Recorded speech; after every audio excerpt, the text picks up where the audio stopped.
Good morning. I'm Cindy Arnson, Director of the Latin American Program.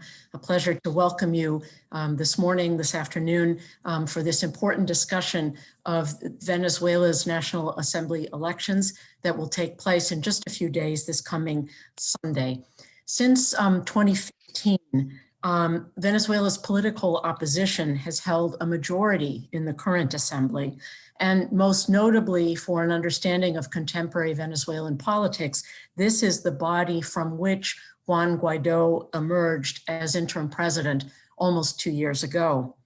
But for years now, the regime of Nicolás Maduro has moved to eliminate political space for the opposition, and particularly to undermine the authority of the democratically elected assembly. For example, to undermine and limit its authority, the regime convened elections in 2017 for a parallel Constituent Assembly. These elections were condemned by over 40 countries in Latin America and around the world.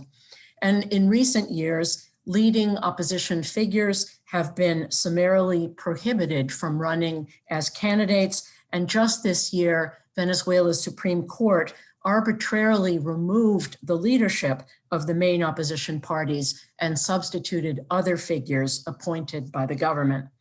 A recent report by Venezuela's Catholic University, the UCAB, and Idea Internacional highlights numerous serious problems with the electoral context. The report calls attention to shortcomings in the electoral registry, the lack of independence of the National Elections Council, the lack of trust in the secrecy of the vote, among other issues. Amidst all of these restrictions on democratic space, and we saw just recently a raid on a major food charity about 10 days ago, the opposition has decided not to participate in the December 6th elections. And this decision has been supported by countries around the world, scores of them, mostly the same countries that have recognized the interim presidency of Juan Guaidó. So there are lots of important questions. What do these elections mean for the political future of Venezuela? What strategies will be available to the opposition once the elections take place?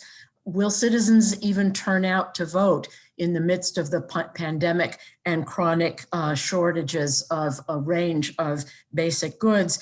And just as important, and perhaps most important, what will a new assembly, which will be inaugurated on January 5th of next year, mean for the political future of Juan Guaidó?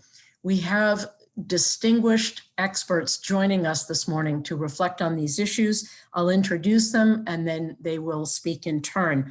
First up will be Michael Penfold, currently the Abraham Lowenthal Public Policy Fellow at the Wilson Center and a professor of political science at the Instituto de Estudios Superiores de Administración, IESA, in Caracas. Then we will hear from Margarita Lopez Maya, a professor at the Center for Development Studies, CENDES, at the Universidad Central de Venezuela, also a former Wilson Center Fellow. Margarita, welcome back. Phil Gunson is a senior analyst for the Andes for the International Crisis Group, and Beatriz Borges is director of the Center of Justice and Peace, CEPAZ, also in Caracas.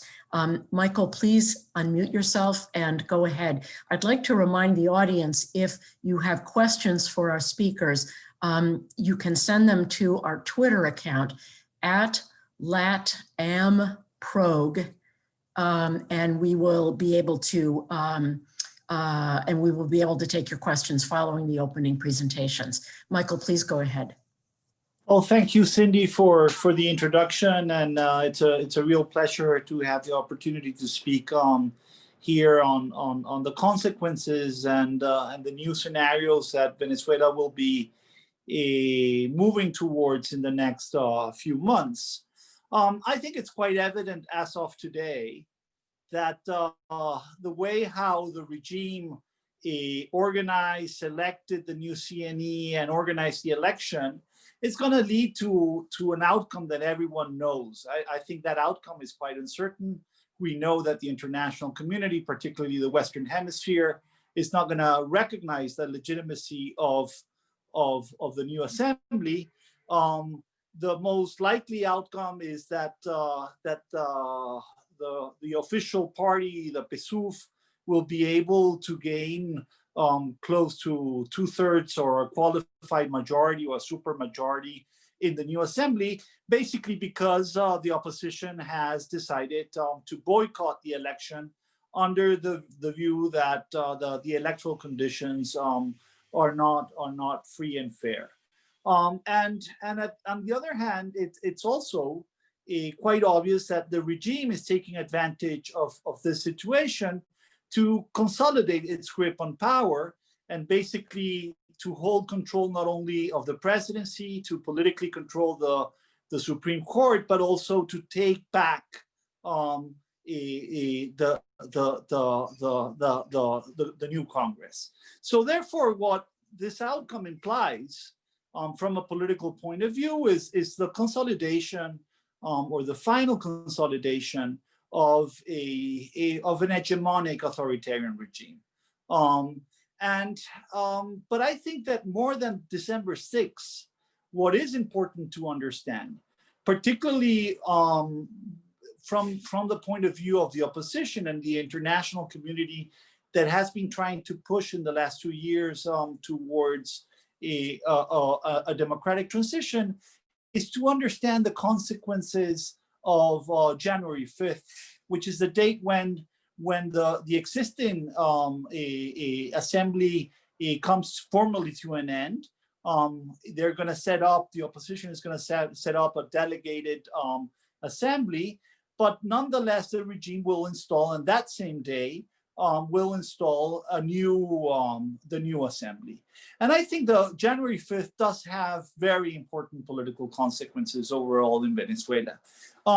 First of all, I think it's going to create all sorts of challenges for not all of the international community, but particularly for Europe to keep formally recognizing the interim government. I think what I hear is basically that Europe is going to continue supporting the current National Assembly, their interim presidency, but it's going to have more difficulty formally recognizing the idea that the opposition holds through the National Assembly an interim government.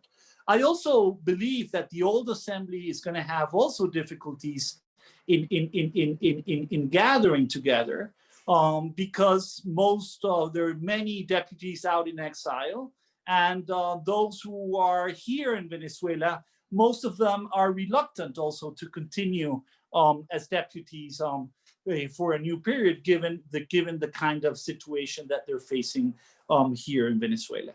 So after January 5th, for the opposition, what you're going to start seeing is what I've called a crisis of representation within the opposition.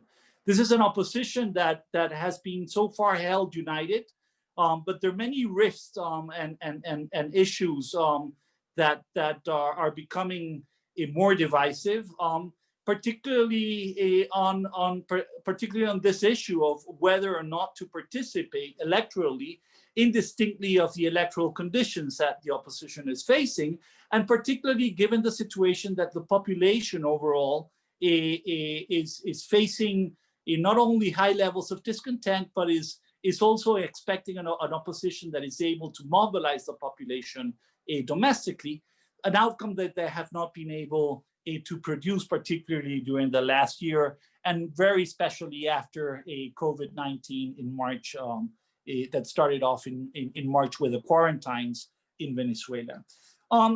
And I also think that the January 5th will have important consequences on behalf of what Maduro and the regime how they will move, what will be their next steps. Maduro has organized this election in knowing that he's not going to, that it's not going to be recognized. So he's paying very little attention, and I think cares very little for the fact that the international community is not going to recognize the National Assembly. He's convoked this election basically because it serves him three very important objectives. First of all, it helps him close the Guaidó chapter. So for Maduro, this is an opportunity to come to an end with the opposition that has been supporting Guaidó, and try to move them definitely to the sides, basically hoping that they will move into exile. Secondly, he's hoping to create a loyal or official opposition, and one that will have some representation within this new assembly, and that is gonna try to create some minimum consensus on certain legislations or basic legislations. And then thirdly, another bloc within the opposition, one that was hoping to participate in the election, that thought that Guaidó's sort of strategy was failing from more than a year ago, and that needed to be revamped, and that the election was an opportunity to revamp the opposition strategy and mobilize the opposition or the population around the election, which will wanted to participate, but at the end, because of the international pressure and because of the internal pressure from their own parties, it could not participate and decided also to stay on the line. So you're going to have the opposition divided basically on three blocks, and the third objective that Maduro is pursuing with this decision is basically to end or to consolidate his control over the different factions within the party. So this election on December 6th is more about the internal forces within Chavismo rather than dealing with the opposition. And I think in that sense, Maduro is hoping now to consolidate his grip over certain factions that he will be able to push in terms of his attempt to stay in power. I also believe that Maduro, once he controls the new assembly, will take advantage of this to open up electorally. What do I mean by this? Maduro will control the presidency. Maduro will control the National Assembly. Maduro already controls the Supreme Court. So he will try, basically, and Chavismo will try to set up an electoral schedule.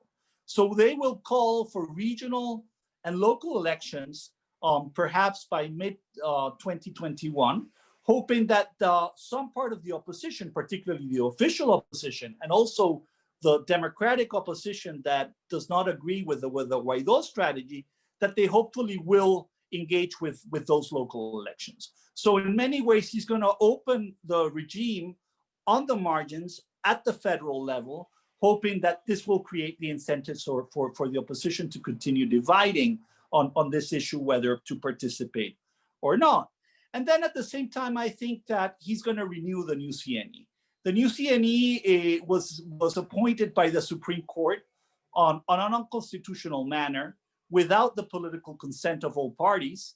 And it was briefly appointed, and its short tenure ends in January. So they're gonna try to appoint a new CNE, and this, I think, will be part of a large negotiation process, which will mostly take part on the domestic front, and very little sort of oversight from the international community. I'll end basically with a final remark. The opposition has been relying a lot on the international pressure, on sanctions, the balance between this domestic pressure and the role of the international community has been, I think, one of the causes that helps explain why they have failed today to produce a democratic transition. As of today, we're further away from a transition than we were 2 years ago, but that does not mean that the implications of these elections are irrelevant. I think that they have in the international community. But more importantly, they have a very important consequence in the domestic front. So I think while the US copes with a new transition from a Trump to Biden, and there's more of a multilateral approach towards Venezuela that coordinates better Europe and the US and the rest of Latin America, what you're going to see is Maduro taking advantage of this with this new assembly to create this new political landscape in Venezuela. I'll leave it there. Just to remind people, the CNE is the Electoral Council. Margarita, please go ahead. Okay, so first of all, I would say that the elections in Chavismo are very, very important, that they do not agree with liberal democratic institutions, but that they have always given great importance and relevance to elections, which they did during the Chavez administration with very much frequency. So I don't see in forehead any possibility of interrupting elections in Venezuela, although as they have come, they are more and more difficult and full of irregularities. Then I would like to focus on the differences and similarities between this election of 2015 and the prior elections. And I will focus basically on the parliamentary elections of 2005, 2010, and 2015. And I would say that basically they are all electoral process and parliamentary processes are different. But I would say that in the case of these elections, the elections of 2005 are the ones that are more similar to these elections of 2015. Because indeed, in both these parliamentary elections, the opposition main parties decided not to participate. So in 2005, they withdrew from the election 1 week before the electoral day. In the case of today, 2020, they decided not to participate 5 months ago. The result in 2005, I consider, was one of the worst blows to the democratic struggle in Venezuela, because the result of those elections were a complete control of Chavez over the legislative power.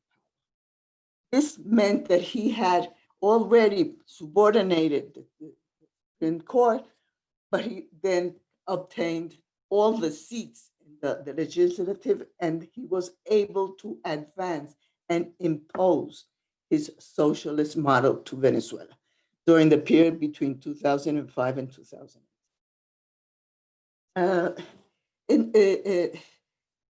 He called for a referendum in 2007. I remember that he called for that.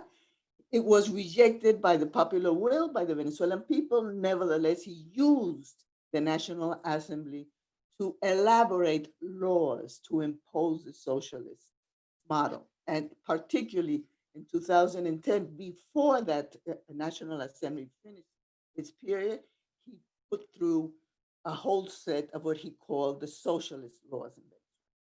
And this parliamentary is what we are going to have starting 2021 in Venezuela, a parliament where all the seats are going to be, in a way, controlled by the government coalition or parties that are loyal to the ruling party. The parliamentary elections of 2010 and 2015 are different because in these two cases, the opposition participated in the elections.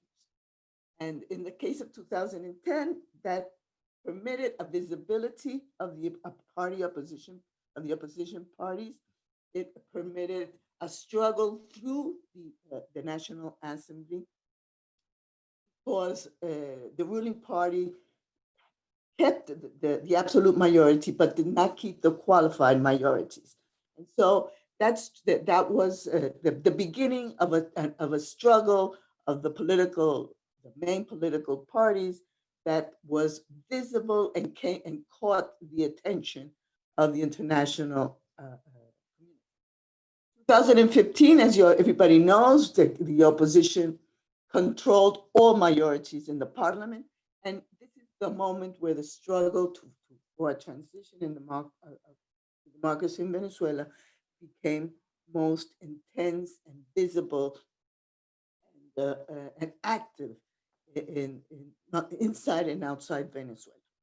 This is going to close, as Michael says, the 5th of January, and I will say that that the last 2 years has been a huge headache for the government, and this withdrawal of the main political parties of the competition, well, it has been, in a way, a good opportunity for Maduro to control again the parliament.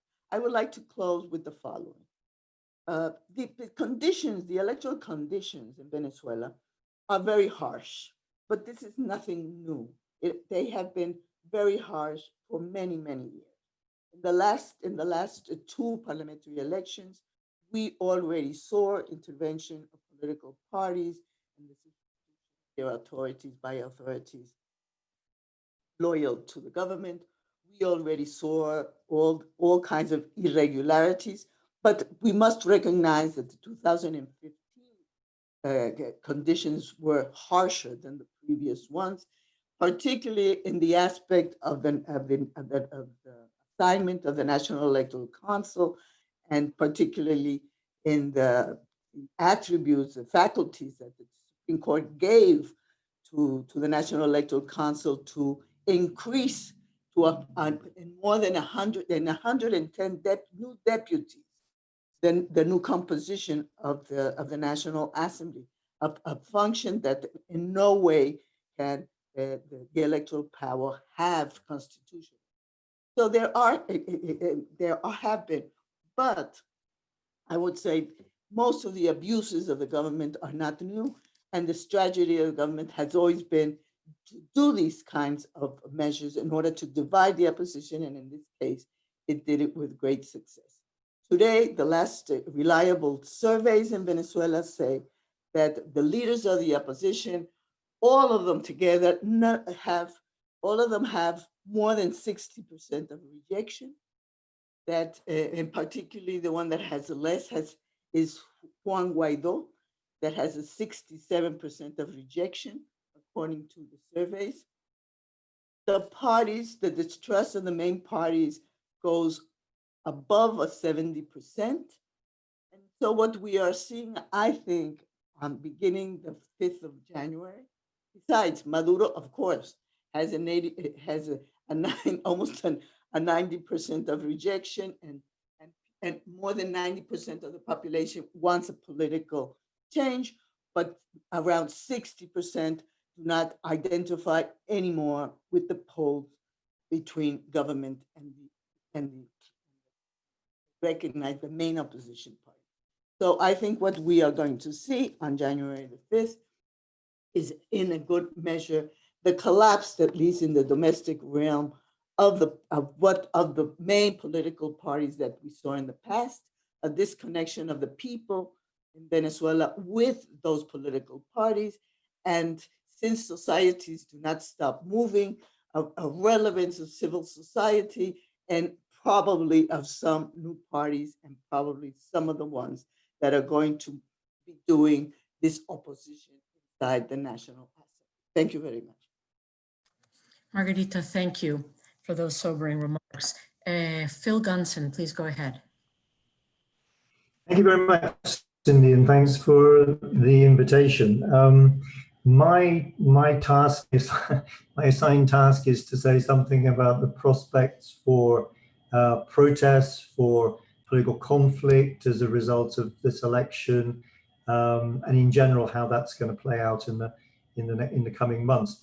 And I think that the first thing to say probably is that there's a kind of a paradox within that topic. The issue, of course, is very important, because if protest dies down completely, if the opposition can't bring people onto the streets, then that pressure that it can bring to bear on the government is simply not there. The government is in a much more comfortable position. The paradox that I'm referring to is that Venezuela is a very discontented country. It's clear from opinion polls that something of the order of 90% of the population would dearly like to see a change.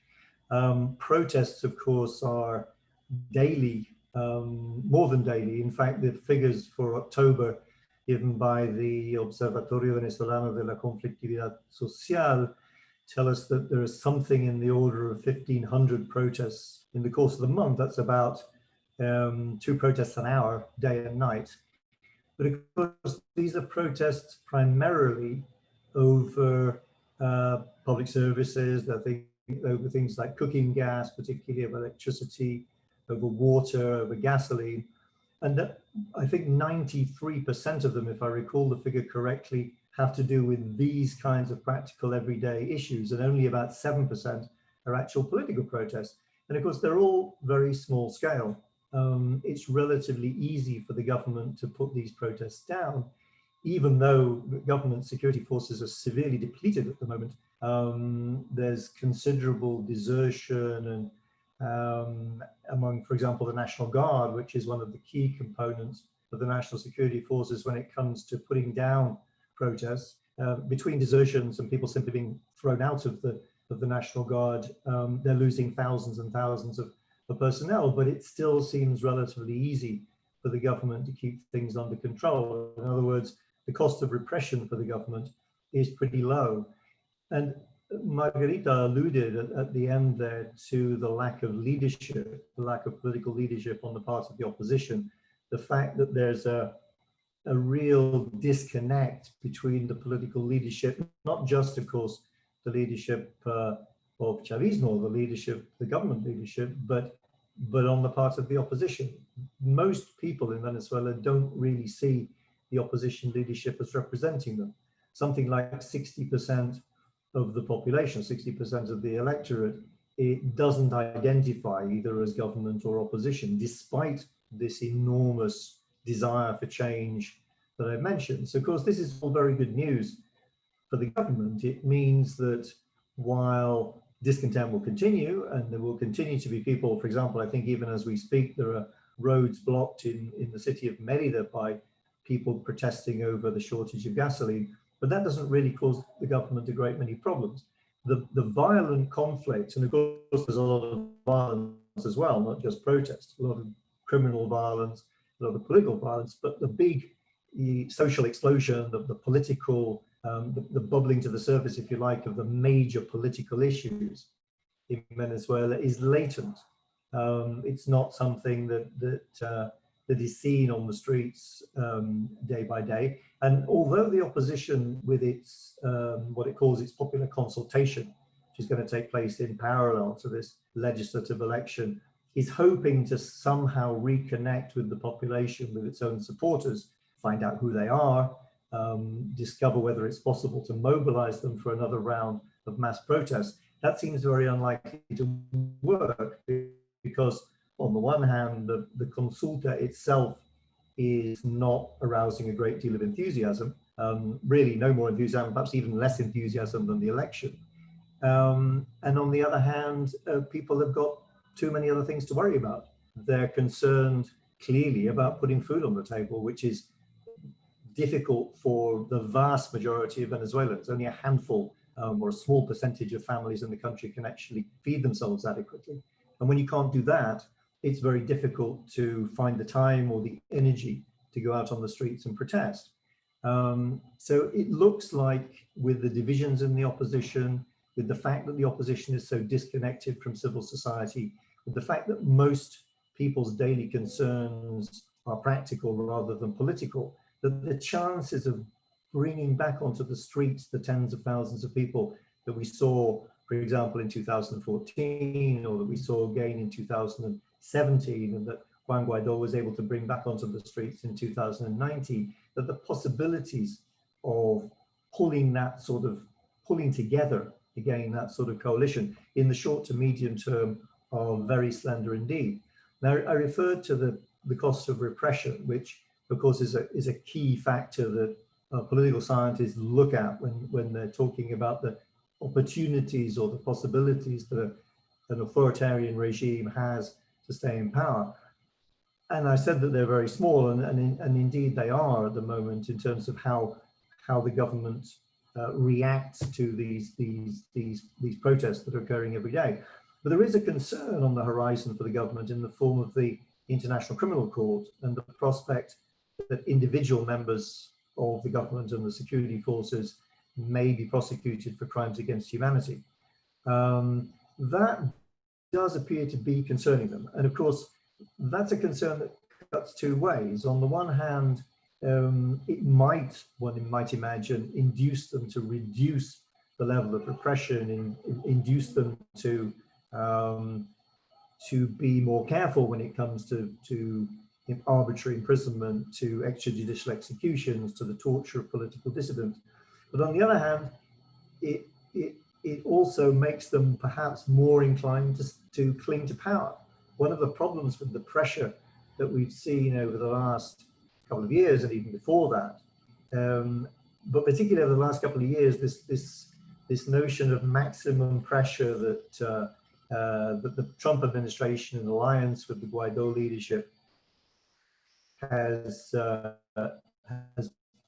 been applying, is that pressure doesn't necessarily work to break the regime. It may, in fact, do the opposite. It may work to bring them closer together.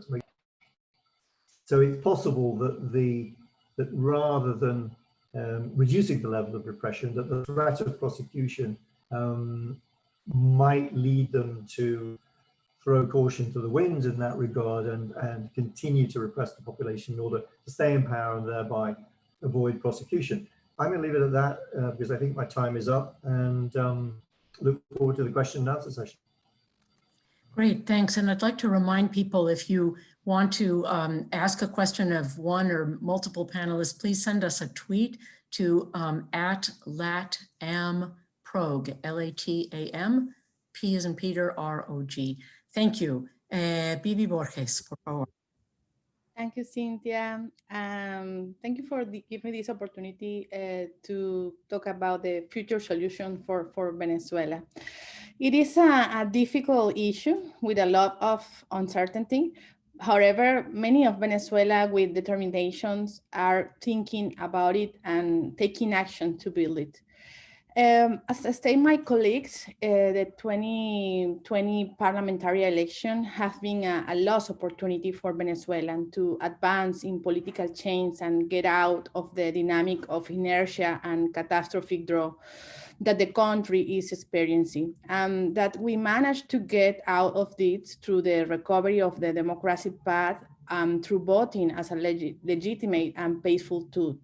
Although initially this event was convinced as a part of an agreement and the civil society, we worked so that it took place within the framework of the institutionality, the appointment of the CNN, the CNE, and by the Tribunal Supremo de Justicia stopped that possibility. And consequently, the condition of this process to be considered free, fair, and clean, and authentic. And now that is not a possibility in this moment. Faced with this, with the profound ruin of the living conditions of Venezuela in the framework of a complex humanitarian emergency that does not distinguish political color, it's imperative to return to the option of respect of life and human dignity, that people are the center of the political action and the priority of the action of all actors in Venezuela. In this same sense, it's urgent to advance in the rebuilding of the electoral route, where the right to choose, citizen participation, and the confidence in the vote as an instrument of a democratic change are restored. To build the conditions that make this possible, to end this conflict between political actor and the and opening the negotiation is important in order to properly address the humanitarian emergency and reestablish the institutional framework.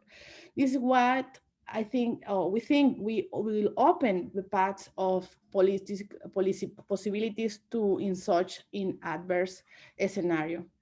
From civil society and NGOs, we believe it is necessary to assume roles that redirect the actions of the Venezuelan community toward the creation of the conditions that allow to build a national democratic agreement that puts Venezuela society in a clear, young, and safe transition toward a future peace, well-being, and progress. And for this, we are building a broad social representation required by the agreement. It's very difficult to think about this. That is a very unpopular topic in Venezuela, and more for the negative experience in the past. However, we believe that is the way that we can move forward. There are three major challenges to consider in order to achieve this. First, it's necessary to embed among the actors with political decision-making capacity the conviction that that any sustained solution to the serious crisis in Venezuela is suffering requires a political, painful, and electoral solution. And it's very difficult to say that in this moment in Venezuela, but because this also implies, among other things, which means the great agreement that defines a route for the holding free and fair and credible elections. And I think starting with the regional elections next year could be an important possibility to start to do this. The second thing is also the responsibility to achieve such agreement rests on the shoulders of Venezuelan, and large group of the determined people are working on it. It is impossible to advance in a significant way in this direction without the coordination and proactive participation of the international community, especially in the field of mediation, negotiation, and technical assistance, in the build of the electoral road and the attention to the humanitarian and human rights crisis. In the electoral field, we this year show us with the electoral technical assistance is possible, and with the time and the correct channels, and the mechanism can be open and feel for and work for the rebuild the electoral road. Third thing, however, is vital to understand that the damage that has been inflicted in Venezuela and also against the mechanism of citizen participation and the electoral system as a whole has been profound and has deteriorated for a long time. So that rebuild all the electoral roads will therefore require not only time, but also a sustained commitment on the main political actors. Any solution for Venezuela will require and see in a long-term vision. Finally, to achieve this democratic national agreement that contains these visions goes through building bridge and taking the necessary constructive step involving the different national social sectors in their legitimate right to demand to the groups in power who has the greatest responsibility, but also the groups that oppose them, and an effective and very realistic and reasonable negotiation. Especially to these people and concerning the suffering of Venezuela. And as I said before, to achieve this, coordinate and purposeful work for the negotiation, the international community needs to help to build the condition to facilitate the opening of the negotiations and building of this necessary electoral road. We would like to see to able to return the negotiation table in a way that could be in a good faith and an effective way, to build agreements that allow Venezuelans to decide our destiny in free elections with fair rules and verifiable result that allows us to recover the institutionalism.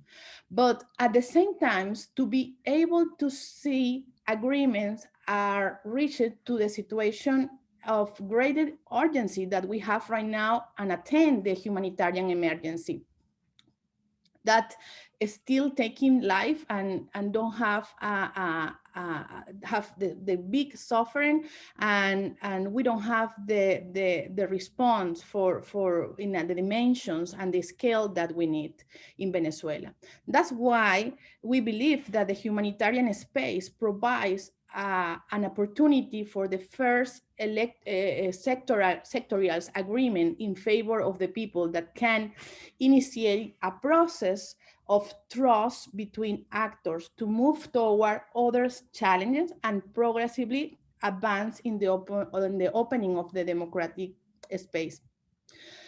Finally, the Lima group for me has done a very important job so that Venezuelan crisis has the attention and response of the international community. But we also believe that the international contact group has a key role on this. And the international contact group enjoys the attention and credibility with various national groups, and as well the United Nations has a clue role in Venezuela. This way to generating a new negotiation mechanism of Venezuelan crisis should be built not only with the participation for political actors in the conflict, but also the coordinated participation of international actors that today are very deeply involved in the Venezuelan conflict, and the participation of the greatest diversity of social actors accompanying and protecting this process that is very important for the future of Venezuela. Achieving this process also means the proactive action of the international community and implies using the instrument of pressure not to produce a break, but as a tool to create incentive for the political actors to return to the negotiation table. I would like to finish with a phrase and a statement that comes from who works in NGOs. It's a human right from Venezuela. He dies, but he was with us in the process of the reconstruction of the democracy. And in the work that we have in social dialogue, that is a platform, there's a dynamic that civil society have right now, thinking in how to resolve the crisis in Venezuela and recover the democratic path. We always think in this declaration from Pedro Niken. He said that negotiation is not the best way, it's the only way before the disaster. Right now we are working also documenting all the violation of human rights that are in this process, not because the process means is authentic per se, but because as a civil society, we're still doing our work, documenting, giving the proof of what is happening in Venezuela, but in the same time, thinking in the path and the way to recover democracy in Venezuela and to build that in a peaceful way. Thank you very much. Ivy, thanks so much. I have some questions of my own that I'd like to ask, but I'm going to turn immediately to some questions that have come in from our audience. I'll take two of them together because I think they're related. The first is from Keith Mines, who is the director of the Latin America program at the U.S. Institute of Peace, their Applied Conflict Transformation Center. And Keith writes, if we are seeing the collapse of the current political movements, who will enter the political picture going forward, or will politics as usual simply become irrelevant? What does it mean if there are no longer political outlets for conflict? And related to that is a question from Jeff Ramsey, who was the director of the Venezuela program at the Washington Office on Latin America. And Jeff asks, what do the panelists think of the opposition's prospects for successfully reorganizing and restructuring itself in 2021? So two very sort of meaty questions about the future of politics, outlets for political expression to avoid violent conflict, and also the future of the opposition in reorganizing itself. And I will take whoever would like to go first. Phil, maybe I'll ask you because to lead off with that one. You were addressing social conflicts over bread and butter issues, lack of gasoline, lack of electricity. But what about channels of effective, what about political outlets for grievances? Yes, I mean, obviously the panorama is very gloomy right now. These are, you know, as I was saying, the discontent is so great. The need for resolution is so great, but at the same time, people can't simply wait around for the opposition to get its act together. And so what I think the tendency will be in the first instance is for those people who are discontented, which of course is the vast majority, to seek solutions wherever they can. And that means that if it's the government, then it's the government. I mean, they won't necessarily be channeling their energies into creating political vehicles for what they need to get done. They'll be making demands of whoever is really in power. That, of course, has been one of the problems of the whole Guaidó policy, if you want to call it the Guaidó policy, in the sense that they have called themselves a government without being one. Guaidó has been the interim president, but he hasn't presided over anything, and he hasn't even really, latterly at least, even had the keys to his own office. So it's not surprising that people have lost faith in an entity that calls itself a government but actually can't govern.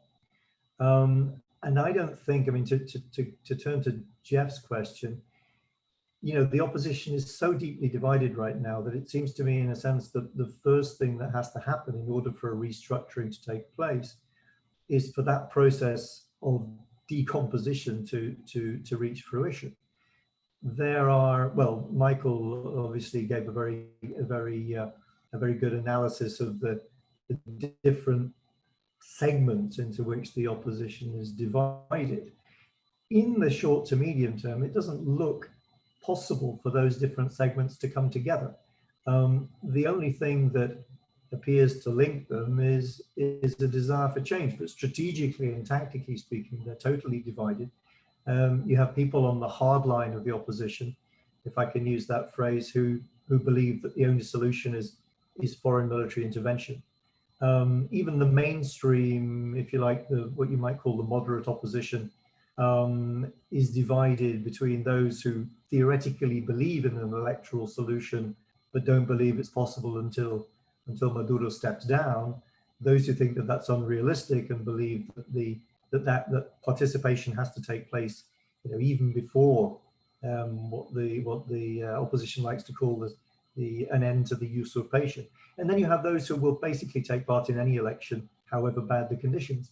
And there doesn't seem to be any way of bringing them together in the short to medium term. So unfortunately, I think that until there's a bit more honesty and transparency about the real situation and the balance of forces, both on the opposition side, but also vis-a-vis the government, a more realistic appraisal of what strengths and weaknesses the government has, the government and the opposition have, relative to each other, then it's very difficult to see things moving forward. What we can perhaps hope for is that the change of government in the United States, coinciding with this end of the 5-year mandate that the opposition obtained in December 2015, will concentrate people's minds on the fact, and I think it is beginning to, on the fact that it simply isn't good enough to do business as usual, that there has to be a change.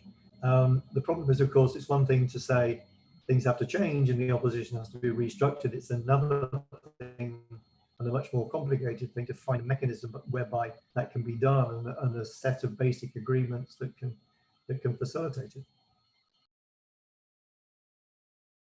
Okay, would anyone else like to take a stab at that? Margarita, please go ahead.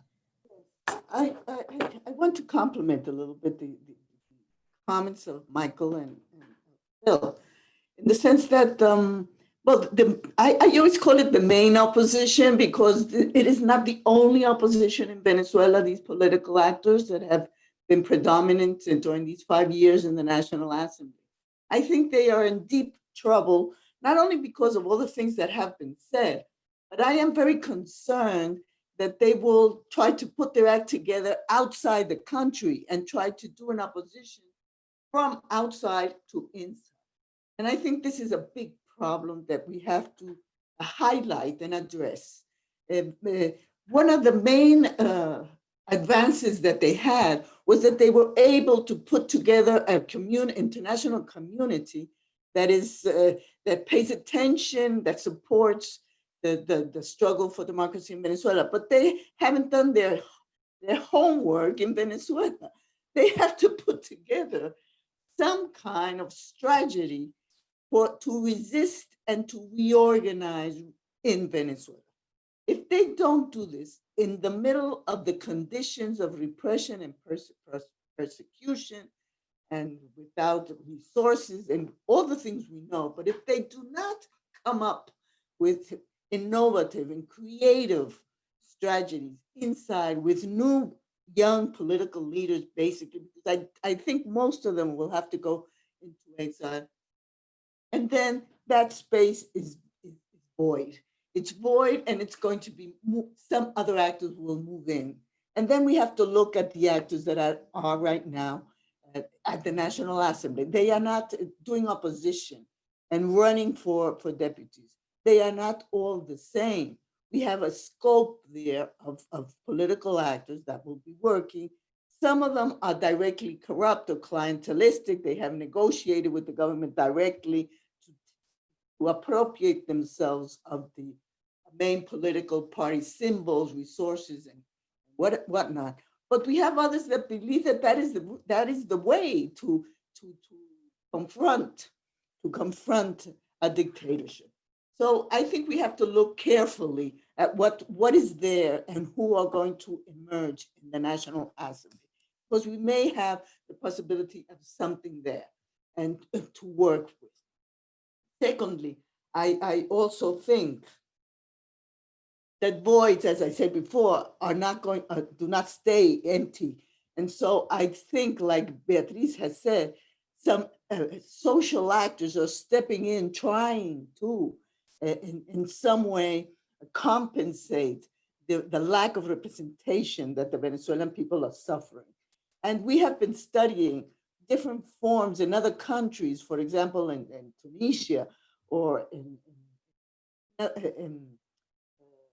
Ireland, North Ireland, of what happens when political parties are not there, or not doing their job, and civil society has to step in. And so I think that is another process that, and I would end saying the following. I think that the international community that supports the struggle for democracy in Venezuela and that is trying to help us reach the possibility of going to a negotiation table, if that is possible. I don't think it's in the national level it is possible right now, but I do think they have to look forwards to refresh completely this tragedy that they have had, including the government of Biden. I mean, it is not possible there's no strength in the democratic actors to get rid of Maduro in power. He is consolidating his hegemonic political order. And so we have to look somewhere else. How do we get strong to begin a more immediate or longer way into negotiation and democratic transition? And I think that there are many things that can be done. I think Beatriz talked about the possibility of negotiations for the humanitarian help that can be led. I think Michael Penfold spoke about regional elections that are constitutionally fixed for next year, and the local ones will be for the following year. I think that these political parties, civil society, and citizens, we must struggle for better conditions in those elections, to try to participate in those elections and start to recover with spaces in the local and regional level, to be strong enough to sit down again and try to get to the national level and to a transition to democracy. But we have to be sincere. I mean, we have the politics has done all sorts of strategies and they have been a failure.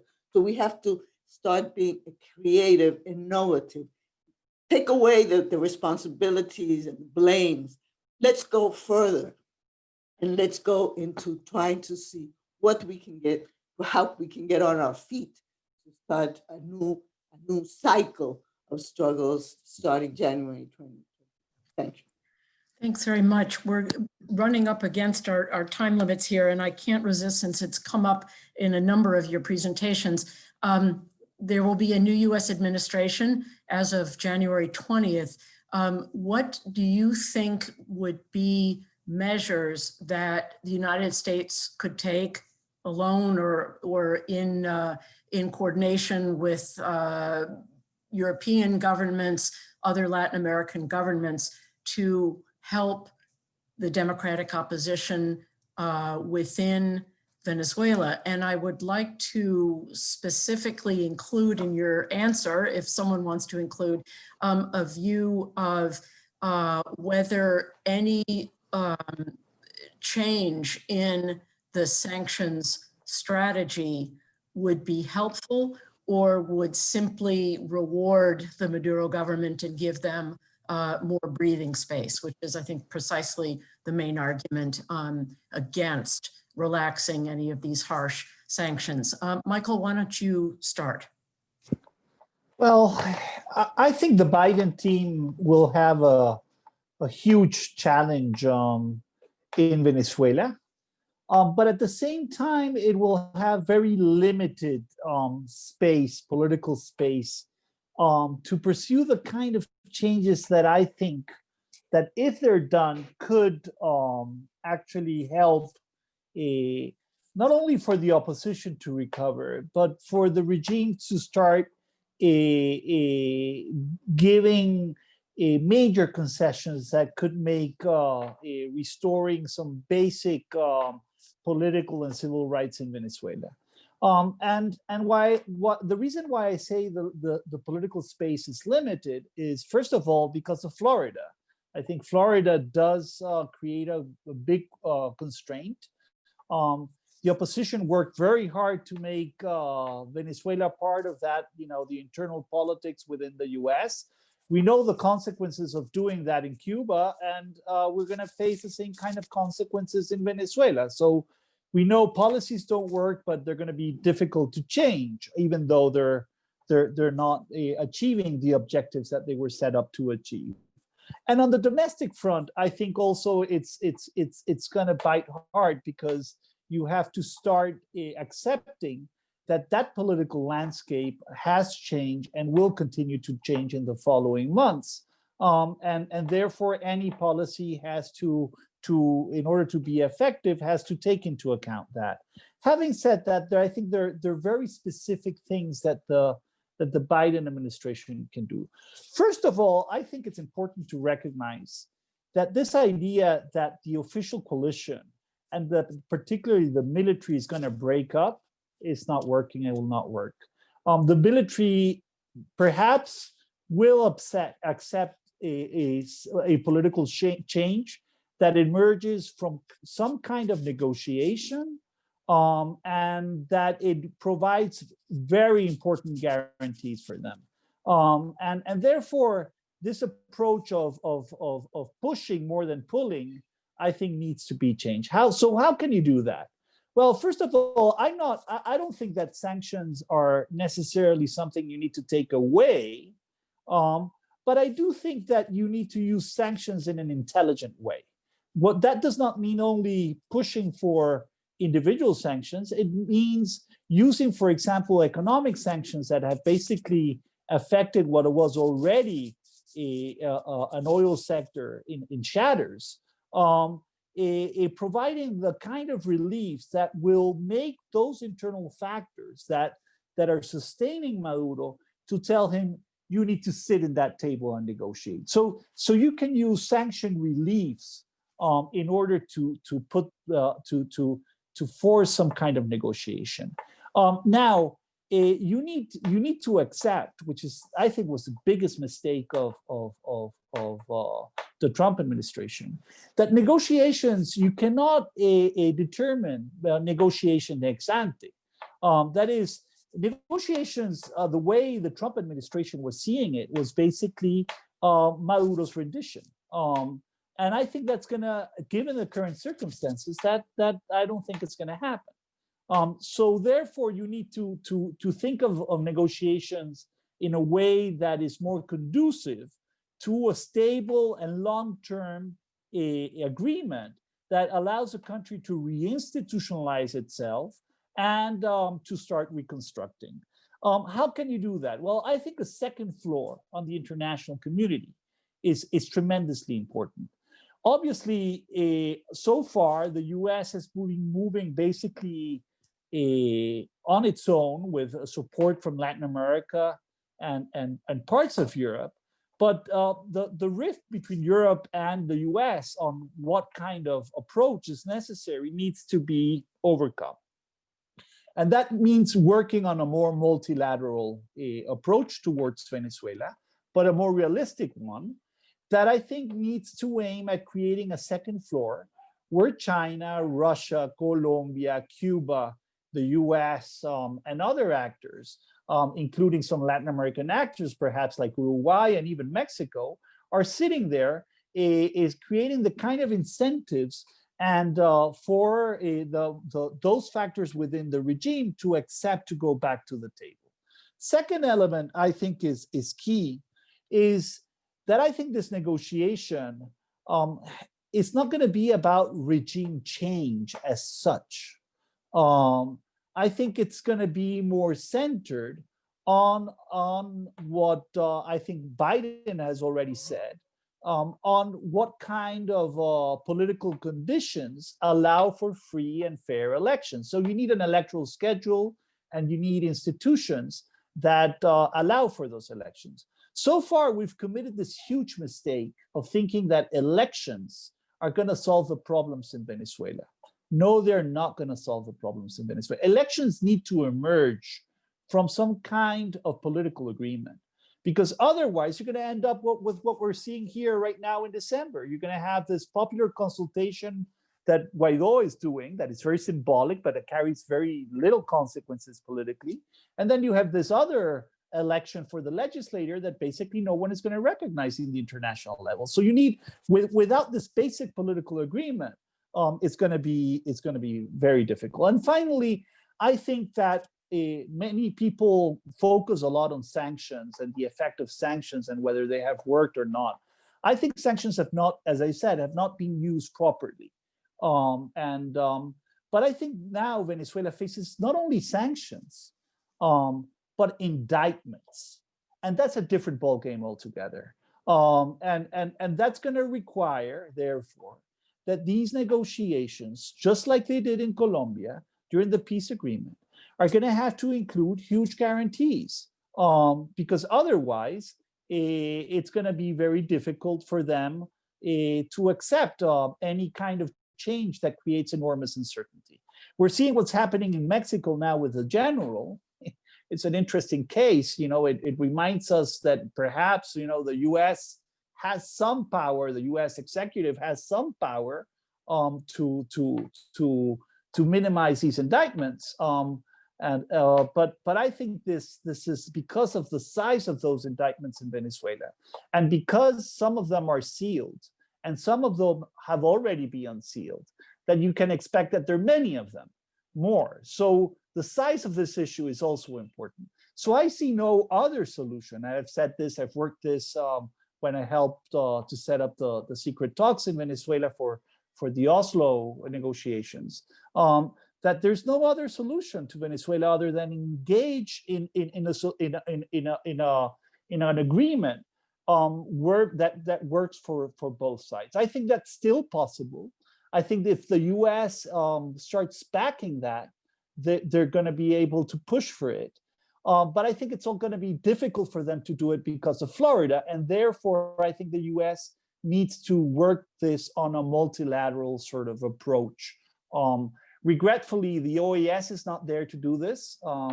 The region doesn't have enough credible institutions at this point to do that. So you need to create the second floor. Michael, thank you for that very complete answer. Does anyone else want to weigh in on future US policy and the kind of constructive role that the United States could play to foster this environment of greater freedom and reform of institutions? And if not, we may, Bibi, go ahead. No, I just want to add something that worked for the previous question and this. I think the key point of Venezuelan response should be focused on people and what is the mass suffering human crisis that we have in Venezuela, and also for politicians and opposition and international community.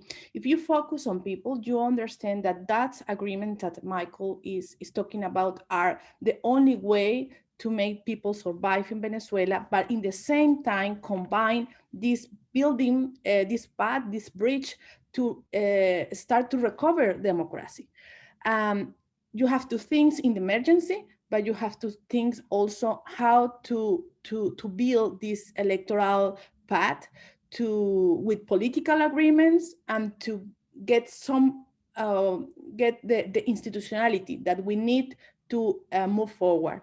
And that's why this is it's a complex solution, but it has to be seen in a coordinated way that implies Venezuelans and international community, and the US administration has a very key role to play because they are the important donors in the humanitarian, but also they can in the humanitarian crisis, but they also can support these agreements, not just for the survive of the people, but also to recover democracy in the way that we can build agreements with the political actors, but more actors than just only the political. That the social movement in Venezuela should be also involved to protect this and to be the witness of these agreements.